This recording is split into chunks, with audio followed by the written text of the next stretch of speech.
You're here, which means that you've found Spirit Crumbs, leading you to your inner light worker.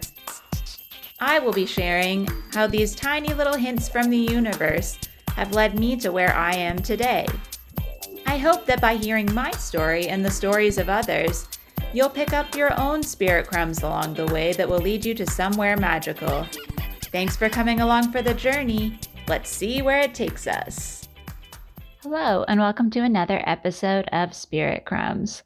I am your host, 𝗕cie𝗂𝗶𝘴, and I am an artist and a healing energy facilitator. I had planned today to do an episode on some tips and tricks for finding balance in my life and helping myself to focus a little bit more and keep my attention on things. But I actually was directed in a slightly different direction. So I will get to what sparked that journey for me. But first, I'm going to talk a little bit about what came up today. So I did do a class in the Spirit School Collective today. It was Manifesting with Synchronicity. It was such a fun class, and we really did end up having so much synchronicity generated when we did a couple of the activities. Afterwards, I had another meeting, and then I had this kind of realization that came up that related to keeping my attention on things and productivity and keeping myself on track. So I finished the meeting and I realized I hadn't eaten all day, first of all. And that happens once in a while when I get really busy and focused on the tasks that I have on my to-do list. That made me kind of sit back and think, okay, I've been trying to find more balance, and yet somehow I am still doing this. I'm still not taking care of myself as much as I should. Then I thought to myself, you know what? Before I even do that, I really just feel like I need to go for another walk, because I only went for a short walk before the class because I didn't have time for my usual longer walk. I looked at my phone at the weather app, and it was showing that it was supposed to be raining within the next little while. And I thought, you know what, maybe I don't need to go for another walk now. And then I sat there and had the thought, what if it doesn't rain? And I looked at the window and it wasn't raining yet. And I thought, you know what, maybe I'll just miss it. And worst case scenario, so what if it rains? I've been on walks before when it's rained, and I just walk until I feel like coming home. I'm an adult. I can decide when to come home. So then I thought, okay, you know what? I'm going to do this. I'm just going to get up now while I'm thinking of it, because that is one of the practices I have been working on, is when there's something that I know I want to do. Instead of letting myself think about it too much, I have just been doing it. So I got up, put my shoes on, and started out on my walk. It was actually a really nice temperature. I had my jacket open and the wind felt so good on my face. And I just thought, you know what, this was a good decision, even if it does start to rain. I took a route that is not the longest route, but long enough that I knew I would get out the extra energy I had from sitting most of the day.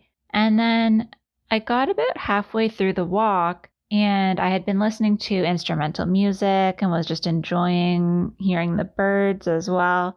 And I all of a sudden was most of the way to like the point where I turn around and thought to myself, it hasn't rained, hasn't even had one droplet, nothing. And then it made me think to myself, how many times do we stop ourselves from doing something without questioning the forecast? And this can be in lots of different ways. It can be when someone else has maybe done something you've wanted to do and they tell you it's hard, or they tell you that it's going to be a difficult path. Maybe you just see a lot of people talking online about how something isn't great, even though you're pretty excited about it. And you just stop yourself without even trying it, without even seeing for yourself.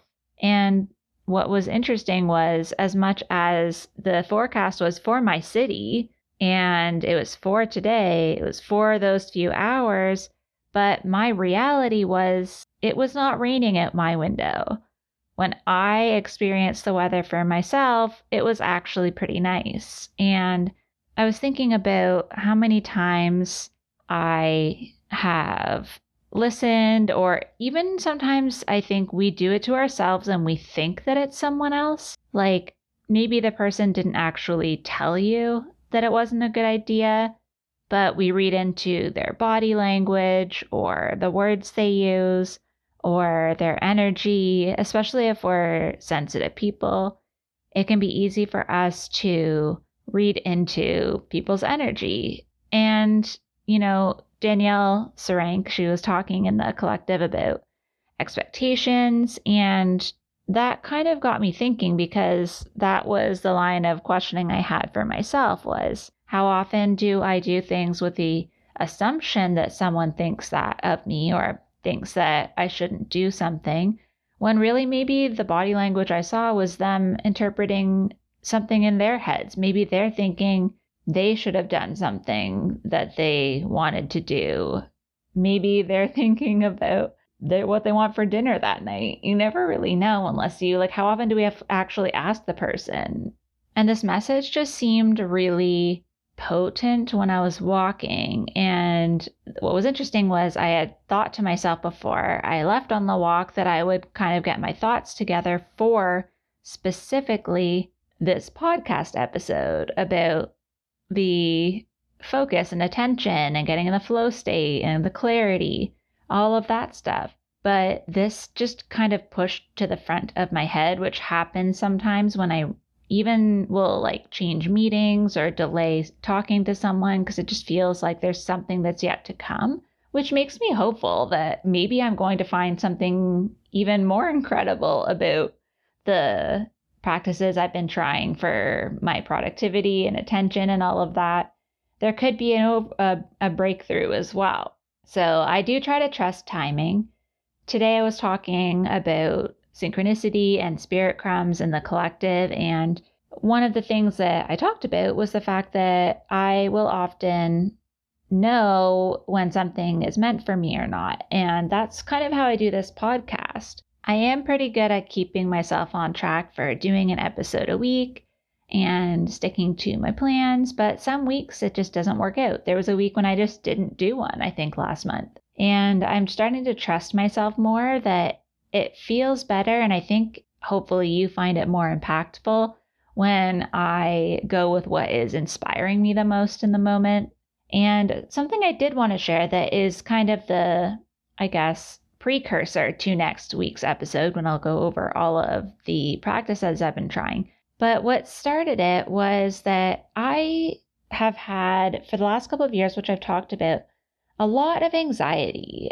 And it's peaked up at different times where I'm just I know I don't consciously feel anxious, but my body feels anxious. Or I'll know that the amount of activation that my body is feeling is not really equivalent to what it's reacting to. And in the last couple of weeks, especially last week, my nervous system was super activated, and by things that weren't necessarily consciously bothering me, like I said. There were a few things that happened where I was okay, this makes sense, but I found that I was able to kind of walk myself through it more than before, so that was a good sign. And what had kind of made me be able to calm down more is that I went back, going back a few weeks, I started realizing that in order for me to really feel clarity and to be able to fully give into that feminine energy of just receiving and resting, I needed my body to match that. And I've talked a lot about how I've really leaned into that consciously, and even spiritually, I've stopped trying to force things, and I'm really proud of myself for how much I've kind of given into that. But I realized that the one thing I haven't focused on is my body. It still was in full panic mode when I was just sitting here there's nothing really that bad happening. And then, when you think about how I started this episode saying that I forgot to eat for an entire day, I was yeah, there's definitely a disconnect still between my body and my mind and my spiritual being, my soul. And in order to work on that, I really needed to figure out what would help me feel connected to my body.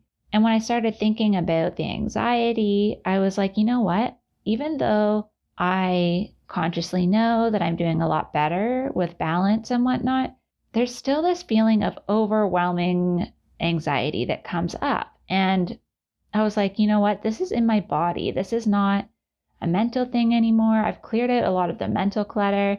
I have done a lot of mindset work and shadow work. So I was like, you know what? The emotion code came up a whole bunch. And I realized, okay, I think I mentioned this last week. Maybe it's time to go to an emotion code practitioner.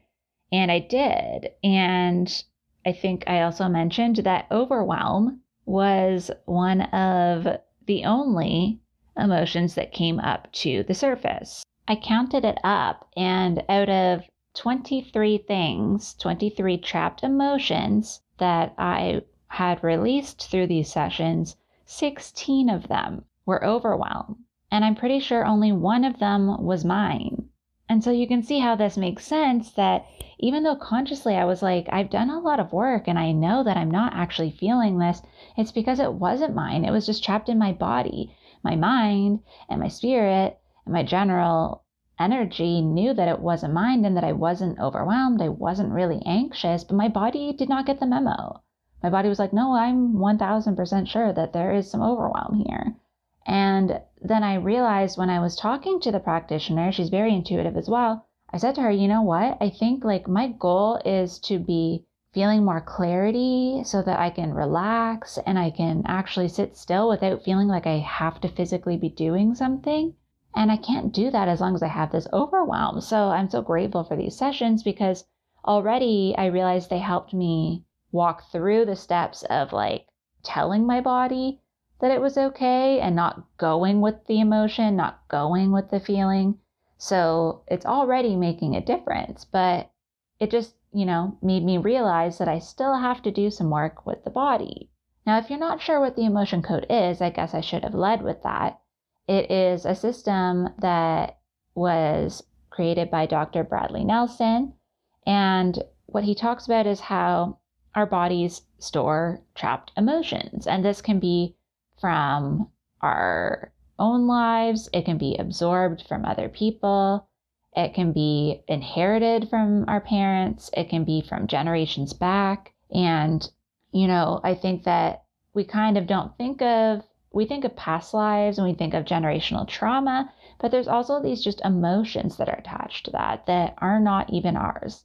And you're able to, through this method, by doing muscle testing, I use a pendulum when I do it for myself, but you test for if it's, yours or inherited. You test for, there's like a chart that's like the parts of the body and then like 2 different columns for different categories of emotions. And you test to figure out where the emotion is. You ask if it can be released. You use a magnet if you're doing, or you can just use your hand for the intention and like swipe over your head to release it. And then it releases from the body. And I have noticed really, really big shift in my energy. First, when I did it for myself a bit earlier last year, and then majorly in these past couple sessions. And I think for me, because I want to get more attached to my body, I want to bring it back together. That was actually one of the things she did in the session, was like reconnect my spirit body and my physical body. And I think that's why I was feeling it so much this week, because it was like, oh, I disassociated from my body so that I wouldn't have to feel it. And then it was my mind running the show, being like, okay, we have to keep busy in order to like regulate my body.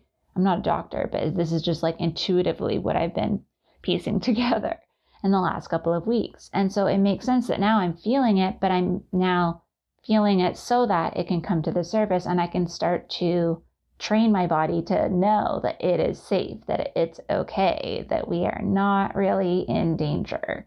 These sessions I'm going to continue doing. And so I think, honestly, I have a session this week and I feel like there's going to be something that comes up that I'm going to want to share before I start sharing any of the things I've been trying for that.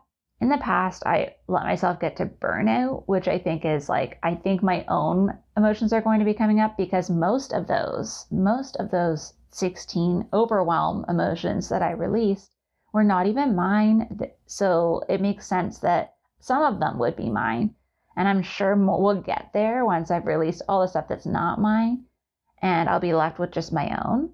But I think that in terms of me moving forward with this, I have to say I don't say this often, but I've been trying to say it more.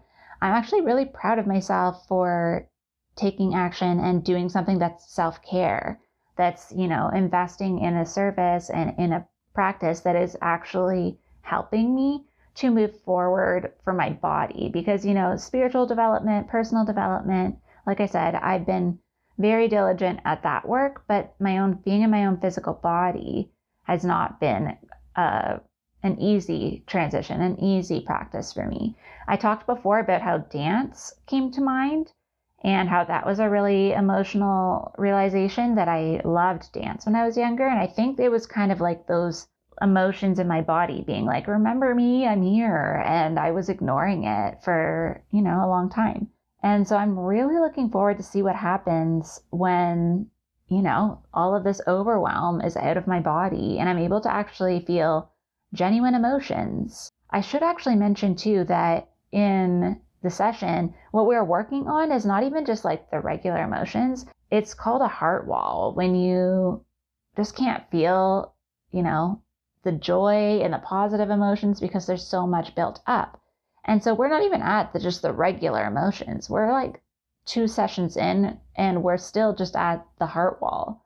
And who knows how long that's going to take, because we really do build it up. And what I said to my practitioner when we started was that my main goal was to be able to feel more joy and feel more excitement and love. And it's not that I don't feel those things, but I just a lot of the time I catch myself just knowing that I should be feeling that emotion. And I realize I'm not actually physically feeling it. I do sometimes, but a lot of times I'm just aware of the emotion. It's almost like I'm experiencing my human emotions the way I experience emotions through the clairs, through the psychic senses. Like when I'm doing a reading for someone, how I'll just know it's sadness, or sometimes I'll start to feel a little, but I'll be just cognitively aware of it. Or I'll hear the emotion in my head, oh, sadness, or oh, grief. And it's almost like that's how my body started processing my own emotions. It's I detached my physical body, where it's just oh, I'm aware of you. And then going back to the synchronicity, this still relates to the body and that reconnection of my body, because after I had my session last week, for a couple of days, I kept feeling this buzzing feeling, and feeling I would get lightheaded for a second and then snap back in. And these were days when I ate. So today I would have been you just didn't eat. But these were days when I was doing really well. I was on a roll, really productive. Like I said, I've been implementing these things. I felt really good, had gone for walks. And I was just this is weird. And then there was a day, I think it was Saturday, when I was sitting and I was concentrated, moving through my work, doing good. And then all of a sudden, I felt my head almost like it was being, I want to say electrocuted, but not. It wasn't painful. It was just buzzing, vibrating. And I almost felt I was looking straight, but my head detached, moved over, had this buzzing weird thing happen. And then it came back and reattached. And I felt disoriented. My vision went weird and I felt dizzy. And it felt it just was I clued back in. And I was whoa, that was super weird. And I had this knowing at that moment, oh, that was an upgrade. And I was oh, that's kind of cool, because, I knew that she had reattached my body and my spirit body. And I'd been thinking a lot about downloads and getting a lot of messages. And then my mom and I sometimes pull cards for each other. And she pulled 2 for me. And it was crown chakra upgrade and soul star chakra upgrade. And I was oh my gosh, that was my validation. And we're very we don't pull cards for each other often. So when we do, they're usually very, very accurate. And I was blown away. I was Mom, you have no idea. We usually message back and forth. And I had to send her a voice message to explain to her this experience that I had had. So then fast forward to this week, and you have to listen to the Things That Make You Go Woo podcast. It's Emily and her stars, Emily Barnard. She did her monthly astrology forecast, which is always amazing. And I was obsessed as usual. And the one thing that really stuck out to me was the transit between Jupiter and Neptune. I am not going to try to explain it to you. I want you to go listen to it because she did a bonus episode just about that transit. And the transit is happening, peaking at least today on the 12th when this podcast episode comes out. And I was also very aware that this was going to be huge for manifesting. And I've been thinking about Jupiter a lot. Jupiter's in Pisces now, but my Jupiter is in Aries. And I always feel this lucky, expansive energy during Aries season, which is kind of what I've been feeling the last couple of weeks. It's been having a lot of ups and downs, but I feel like I'm actually finally moving forward on things, and it feels really good. And so I just wanted to put it out to you because I had done this session today on manifesting with synchronicity. I also have my energy and art session this Thursday, and it's going to be energy healing. And I do feel like there's going to be, it feels very potent. And I feel like these upgrades are my hand is actually vibrating as I'm talking. This is very weird. But I feel like there's a lot around these 2 sessions that I have coming up. I have that one, which is on Thursday, and you'll have a piece of art that you make or, a sketch or something that you'll be able to look at and feel into the energy. And then I'm doing one the following Thursday that's going to be the same as, well, not the same, but similar to the session that I did today in the collective. It's going to be about manifesting with synchronicity, and there will be activities. So you'll be able to bring a random book and a deck of cards, whether it's tarot or oracle if you have it, or another book if you'd like. And it's open to anyone. It's free to register. I haven't done a free event in a while, so it's open to anyone. Even if you did already do it in the collective, you'll get different messages because different people will be drawn. It's always a different energy.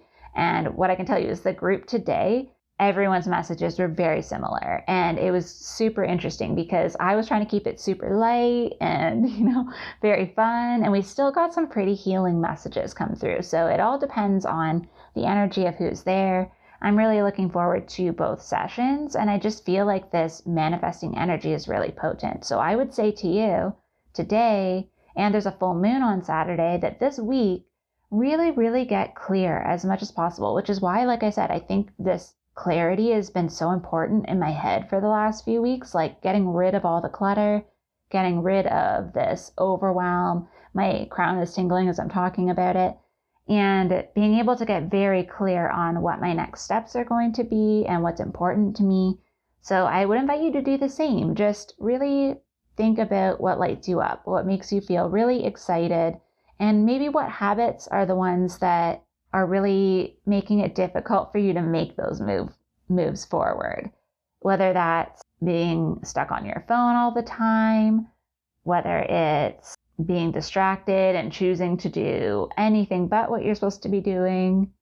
And maybe it's just that you find yourself not being able to sit still for very long. These are all things that I've been dealing with, and I feel like it might be something that resonates with you as well. So as promised, next episode, I will be talking about the things I had come up as spirit crumbs and messages I received, as well as the actual tangible things I have been doing that have been making a really big difference for helping me keep a balance in my life and also stay on top of things and sit still long enough to do one task at a time, which is a feat in itself. So I am sending lots of manifestation vibes to you. I hope to see some of you this Thursday in the energy and art session, and the following week for manifesting with synchronicity. I'll probably remember to remind you next week, but just in case, you might want to go to the link in my bio and register now. And I also hope to be able to hear lots of fun stories about the synchronicities that show up for you in the next week. Thank you so much for joining me on another episode of Spirit Crumbs. You can find me on Instagram for this podcast at Spirit Crumbs, or you can also find me at Concrete and Crystals for my own spiritual offerings and more tidbits about my own journey. Thank you for listening, and we'll see you in the next episode.